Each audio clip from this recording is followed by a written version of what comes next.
Alkisah, dahulu para raja mengandalkan para tukang sihir untuk memantapkan kekuasaan. Para tukang sihir bekerja menundukkan manusia kepada penguasa dengan tipuan dan taktik yang mereka lakukan. Lebih dari itu, tukang sihir merupakan pilar penopang tiang-tiang kekuasaan dan menegakkan para raja sebagai pengganti Tuhan yang disembah selain Allah.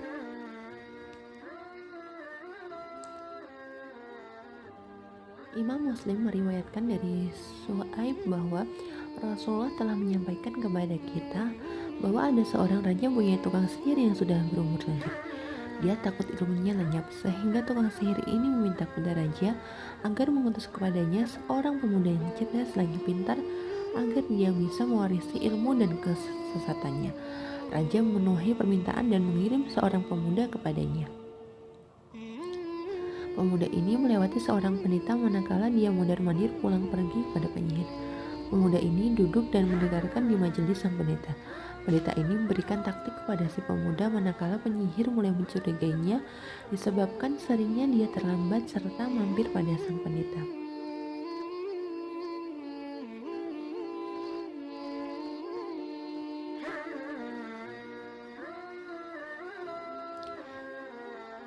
Jika tukang sihir itu bertanya kepadamu tentang kebiasaan keterlambatanmu, maka jawablah keluargamu menahanmu. Dan jika keluargamu yang bertanya, maka katakanlah bahwa tukang sihir yang membuatmu terlambat. Begitu nasihat pendeta itu. Dengan begitu pemuda itu terbebas dari kekesalan tukang sihir dan keluarganya. Suatu hari, seekor binatang yang menghalang-halangi jalan banyak orang. Binatang besar ini mungkin binatang buas seperti singa atau ular yang besar. Pemuda ini melihat bahwa inilah peluang untuk mengetahui kebenaran apakah pendeta atau tukang sihir. Pemuda ini lalu mengambil batu dan melemparkan kepada binatang buas itu. Lalu ia berdoa memohon kepada Tuhannya jika binatang itu terbunuh maka pendeta yang benar. Sebaliknya, begitu dilempar binatang itu ternyata mati. Maka orang-orang mengira bahwa pemuda ini membunuh binatang itu dengan sihirnya yang mumpuni. Manakala pendeta mengetahui apa yang dia lakukan oleh pemuda itu, ilmunya mengatakan bahwa pemuda itu akan diuji. Pemuda ini tidak melakukan dakwah yang tenang seperti dilakukan oleh pendeta. Akan tapi perlawanan yang terbuka. Pendeta ini minta kepada pemuda agar merahasiakan bahwa ia berguru padanya. Ini adalah bagian dari ujian itu. Seorang mukmin mohon keselamatan kepada Allah. Allah telah menyembuhkan orang-orang sakit lewat tangan pemuda ini. Dia menyembuhkan dengan izin Allah kebutaan dan penyakit lepra. Dia menyampaikan kepada manusia bahwa penyembuh adalah Allah dan bahwa barang siapa beriman kepadanya maka dia menyembuhkannya. Pemuda ini menjadikan pengobatan sebagai sarana dakwah dan iman. Salah seorang kepercayaan raja di mana orang itu buta mendengar berita tentang pemuda ini. Dia datang untuk memberikan hadiah. Semua yang ada di sini akan menjadi milikmu jika engkau berhasil menyembuhkan diriku, ujarnya. Pemuda itu menjawab, sungguhnya aku tidak dapat menyembuhkan seorang. Yang menyembuhkannya adalah Allah yang Maha Tinggi. Jika engkau beriman kepada Allah yang Maha Tinggi, maka aku akan berdoa kepada Allah, lalu dia akan menyembuhkanmu. Maka dia pun beriman kepada Allah yang Maha Tinggi dan Allah menyembuhkannya. Kepercayaan raja itu pun sembuh, matanya normal. Raja bertanya, siapa yang telah membuatmu melihat? Orang ini menjawab, Tuhanku. Raja bertanya, adakah Tuhan lain selain diriku? Orang ini menjawab, Tuhanku dan Tuhanmu adalah Allah. Raja murka, dia mencium cikal bakal fitnah dalam ucapan laki-laki yang dapat mengancam kekuasaan dan kerajaan. Raja ini telah menduduki dirinya sebagai Tuhan yang disembah selain Allah. Dia mengklaim bahwa dirinya adalah Tuhan manusia, tukang sihir, dan para pembantu raja yang rusak bekerja siang malam untuk menancapkan keyakinan seperti ini di hati penduduk kerajaan. Oleh karena itu, hati raja tergoncang. Dia takut terhadap kekuasaan dan kerajaannya. Dia menangkap laki-laki itu dan terus menyiksanya sampai dia menyebut nama itu. Wahai anakku, sihirmu luar biasa hebatnya sehingga dapat menyembuhkan kebutaan dan kusta. Kamu juga telah melakukan ini dan itu, sabut raja seperti muda itu ada hadapannya.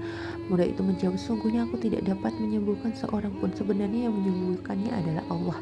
Raja akhirnya menyadari bahwa dugaannya meleset. Pemuda ini mengingkari sihir dan penyihir.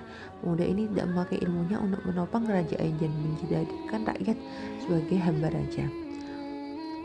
Maka pemuda itu pun dihukum dan terus disiksa hingga pemuda itu menyebut nama sang pendeta. Lalu ia meminta supaya pendeta itu dihadirkan. Dikatakan kepada pendeta tersebut, kembalilah kamu ke dalam agama semula. Namun dia menolak. Raja pun murka dan minta agar diambilkan gergaji. Gergaji itu diletakkan di atas kepalanya lalu membelahnya hingga kedua belah tubuhnya terjatuh. Selanjutnya dia meminta untuk mendapatkan pemuda itu kepadanya. Lalu dia mengatakan kepadanya, kembalilah kepada agamamu.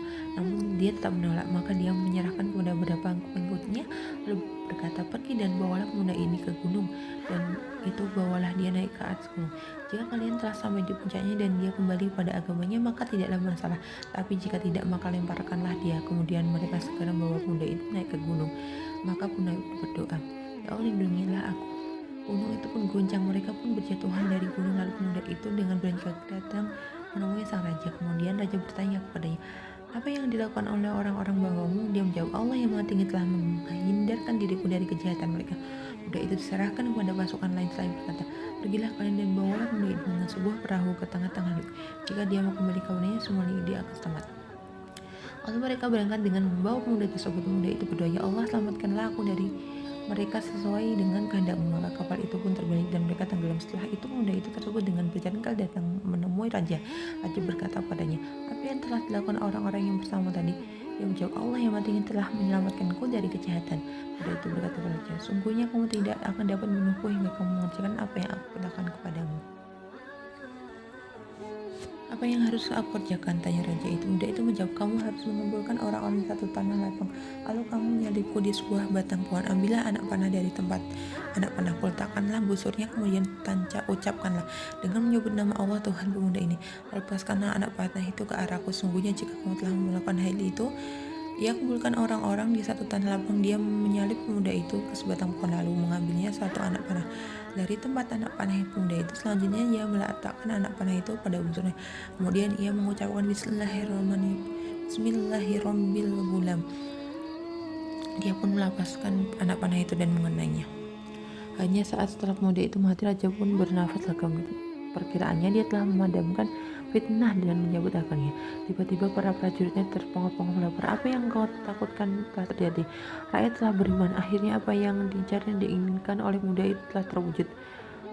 Pemuda itu telah merobohkan sekat penghalang, yaitu rasa takut pada diri rakyat. Sekarang mereka tidak lagi peduli pada raja dan bandaranya. Pengorbanan di jalan Allah menjadi impian orang yang bertauhid.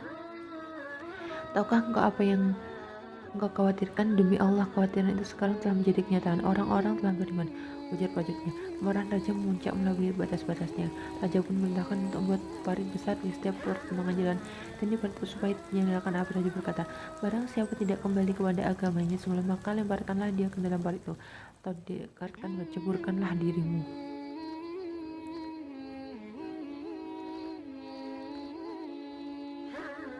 Maka orang-orang pun melakukan hal tersebut hingga datanglah seorang wanita bersama bayinya.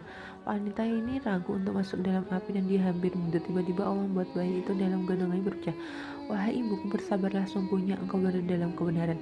Itu menjadi tanda besar yang dengannya Allah menemukan hati orang mukmin. Allah telah menyampaikan berita Ashabul Ukhud dalam surat Al-Buruj.